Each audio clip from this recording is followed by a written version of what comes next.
Les parasites qui sont généralement rencontrés au cours des prélèvements vaginaux au microscope, c'est le Trichomonas vaginalis ou le Trichomonas urogenital.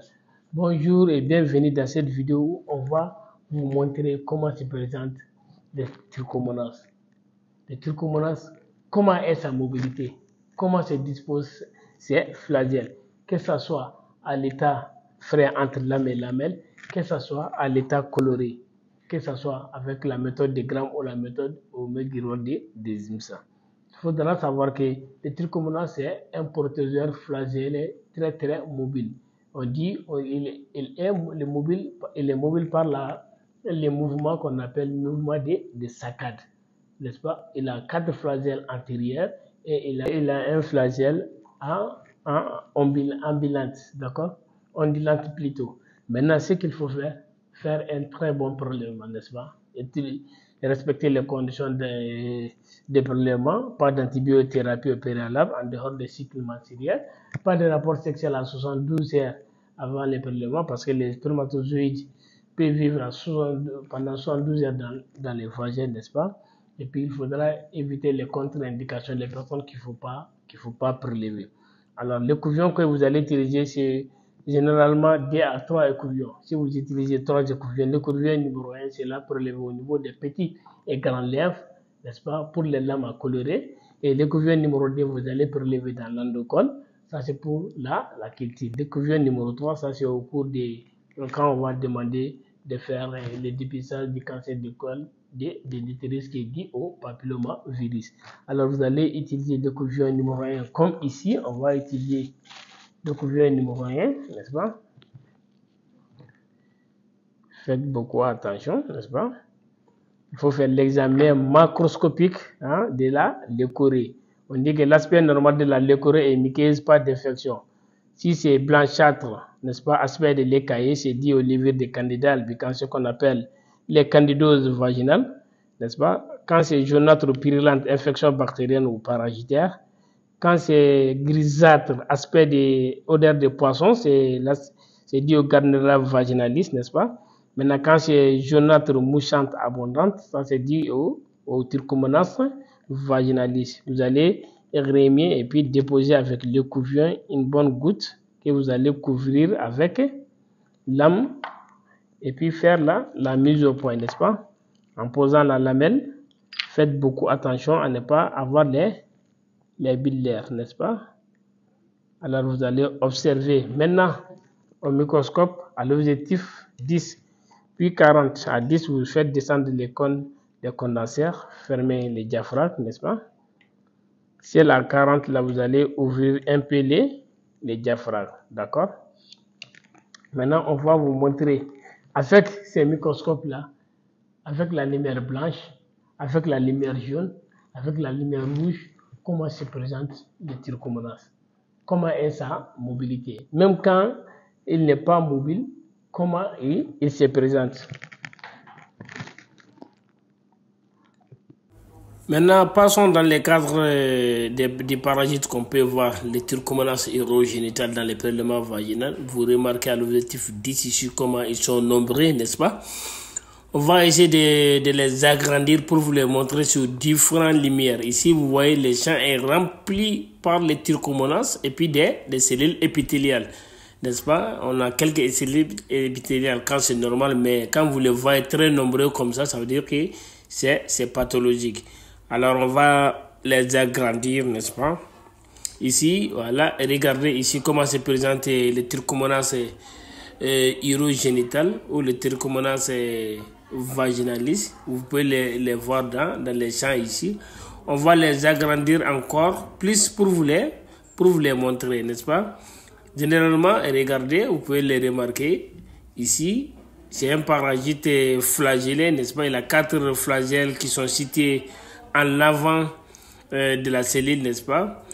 Maintenant, il se déplace activement avec, vous allez voir un 5e flagelle qui est attaché au corps de la cellule et formant une membrane ondulante, n'est-ce pas? Comme vous pouvez les remarquer ici. Et le Trichomonas, lui, il fait des mouvements ondulants. n'est-ce pas? C'est grâce à ces nombreux flagelles. Maintenant, vous pouvez remarquer aussi la présence de certaines bactéries dans le sang et les cellules épithéliales. On va insister sur les trichomonas urogénitales, comment les différencier, comment l'identifier, même quand il n'est pas en mouvement. Ici, vous pouvez remarquer qu'ils sont en mouvement de façon très très ondulante, n'est-ce pas? On va passer dans d'autres champs où vous allez le voir, il bouge moins, même quand il est arrêté. Hein? Comment il faut l'identifier? Comment il faut les différencier par rapport à certaines cellules rondes, n'est-ce pas? Et regardez très bien, toujours dans les champs. Ici, c'est très rare de voir ça, mais c'est une réalité, n'est-ce pas? Vous allez voir qu'il y a beaucoup de trichomonas urogénitales dans les prélèvements vaginaux. Ces cas sont très très très rares. On va passer maintenant à la lumière jaune.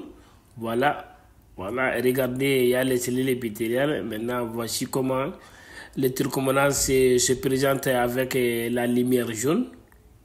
N'est-ce pas? Vous remarquez toujours, vous pouvez même effectuer des zooms pour réellement voir comment sont disposés les flagelles du trichomonas lors de l'état frais. N'est-ce pas? Regardez et appréciez très bien comment ils sont avec la lumière. Maintenant, on va passer avec d'autres lumières encore. N'est-ce pas? On peut utiliser la lumière rouge.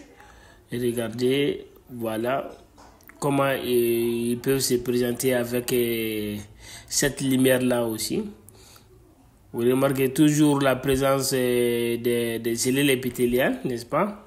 En même temps, vous remarquez aussi la mobilité des trichomonas.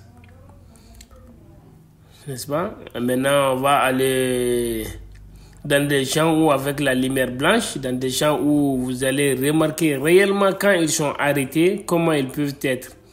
N'est-ce pas? On retourne à la lumière blanche maintenant. Voilà. Regardez bien ici leur mobilité. Et vous remarquez aussi la présence des cellules épithéliales.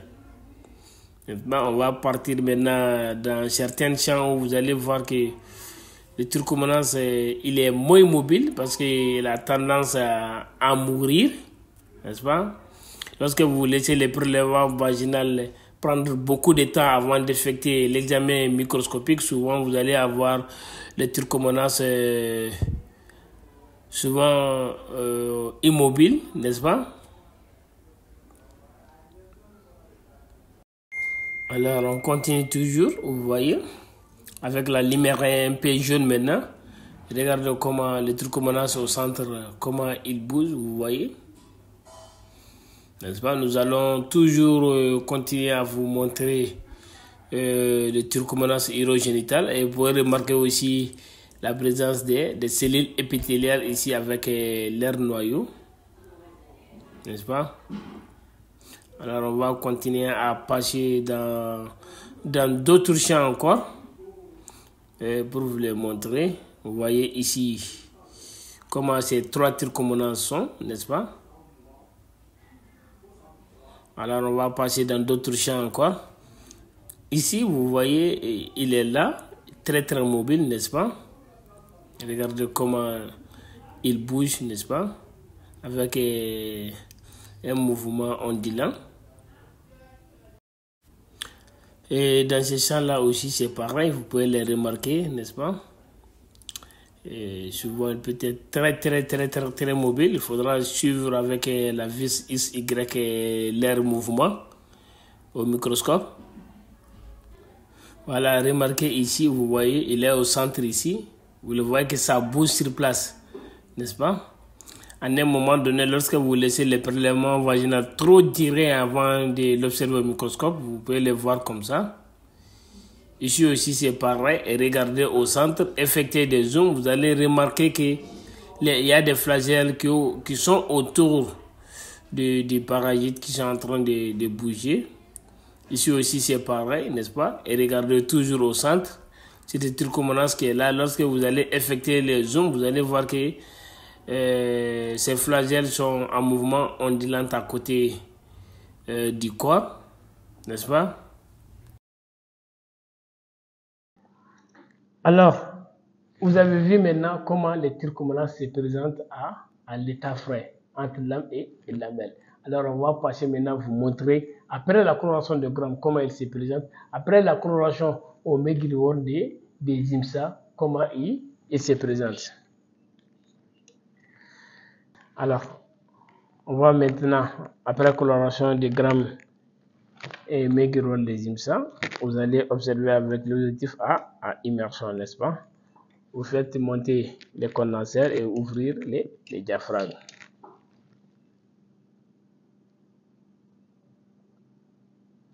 On va regarder comment il se présente après la coloration. Parce qu'on a commencé d'abord, ça c'est la lame qu'on a colorée par la méthode de Gram. Après, on va vous montrer par la méthode au Meguiworm des IMSA comment le trichomonas peut se présenter à l'état coloré. Ici, on va vous montrer ici comment se présente le trichomonas quand il est coloré. Et regardez, vous voyez, vous pouvez les rencontrer ici comme ça. Faites beaucoup attention, souvent quand vous ne les voyez pas à l'état frais, vous pouvez les rencontrer à l'état coloré. On va vous montrer quelques-uns des trichomonas colorés par la méthode de Gram.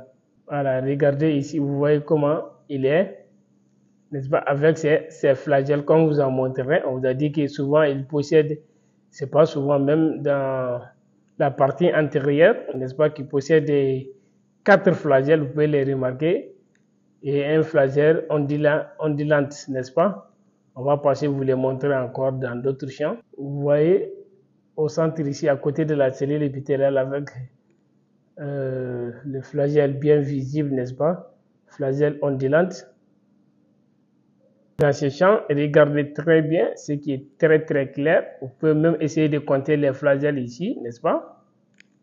Ici, c'est très clair. Vous voyez ces flagelles, n'est-ce pas? Les 4 flagelles qui sont là dans la partie antérieure, n'est-ce pas?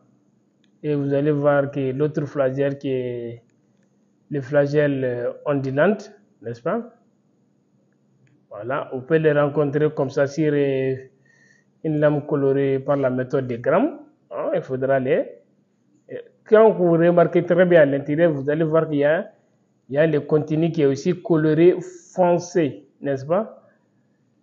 Et regardez très bien la disposition de ces 4 flagelles et l'autre flagelle qui est ondulante. Ici, vous allez voir, il se déplace, c'est grâce à ces flagelles ondulantes qu'il se déplace en mouvement de saccade, n'est-ce pas, irrégulier. Vous remarquez, regardez très bien, vous avez 2 trichomonas l'un à côté de l'autre, vous pouvez les remarquer. Alors, je pense qu'à partir d'aujourd'hui, vous allez plus vous tromper du trichomonas, que ce soit à l'état frais, que ce soit après coloration des Gram. Alors, maintenant, on va passer à l'étape à la lame colorée par la méthode des Gram.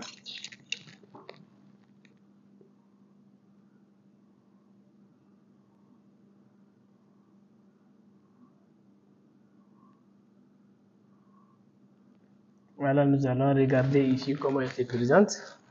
Ça aussi, n'est-ce pas, on va faire un zoom et regarder comment se présente ces trichomonas là, vous les voyez, n'est-ce pas? Vous pouvez remarquer aussi l'air flagelle, n'est-ce pas? Voilà, regardez, vous le voyez avec ces flagelles, n'est-ce pas? Comment se présente les trichomonas. Alors, vous avez vu maintenant comment elle se présente, n'est-ce pas? Que ce soit à l'état frais, que ce soit à l'état coloré par la méthode de Gram, que ce soit à l'état coloré par les Meguiworm des IMSA, comment se présentent les trichomonas urogénitales au microscope, n'est-ce pas? Travaillez dans des conditions d'asepsie et fournissez beaucoup d'efforts avec les microscopes, alors vous n'aurez pas de secret dans le monde microbien. Un bon travailleur, c'est celui qui fait son labeur quotidien avec amour et conscience.